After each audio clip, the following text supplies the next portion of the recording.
I was at the beach this week with a sweet friend. You know who you are. And I brought some leftover cupcakes from the 4th of July.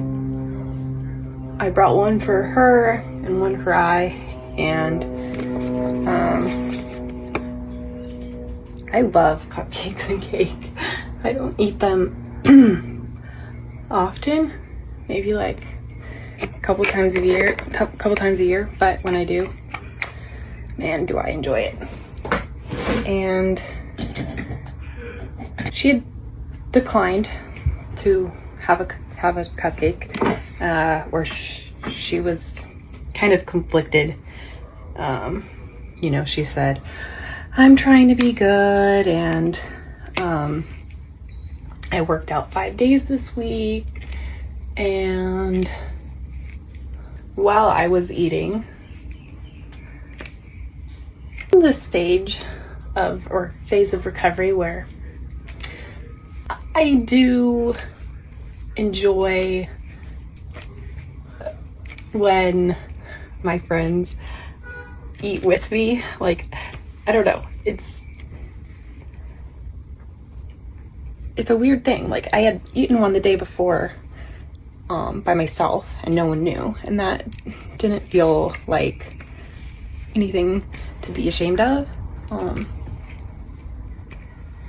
of felt free, if that's the right word. But to eat one in front of her and have her like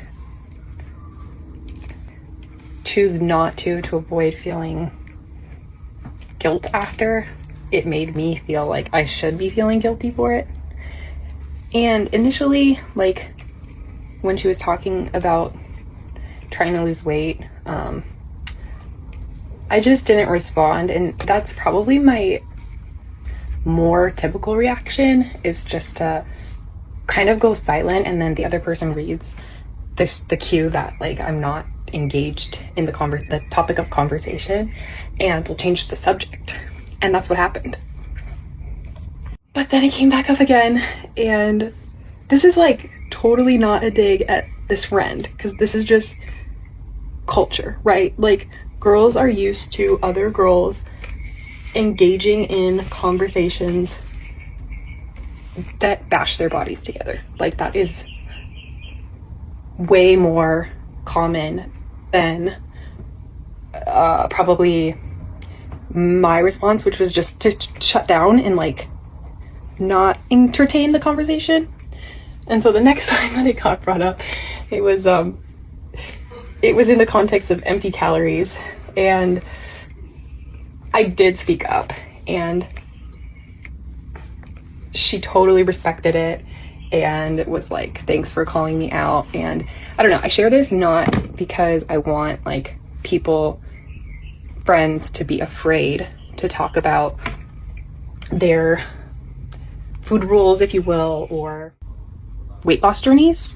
You know, to be frank, I told her that, like, I want to support, you know, the health journey that she's on, and that I think there are times when weight loss is driven by, you know, outcomes like wanting to be able to keep up with your clients, in my case, at work, or, you know, just to feel more confident in a swimsuit, or to feel like you have more energy. And that's what I said, is like, it all really at the end of the day comes down to intent. I don't know, I guess it's just important that we remember when we're talking about our own journeys to be sensitive what the other person is going through too. In the same way that I'm asking that, you know, she honor where I'm at in my journey with food and my body, I also need to return that same respect and honor that she said no, and not make her feel judged or ashamed for you know, declining the cupcake, because who knows? Like, only she knows what her intention was behind saying no. Like, you know, it's not always like coming from a place of self-hatred. Like, maybe that was the loving decision for her.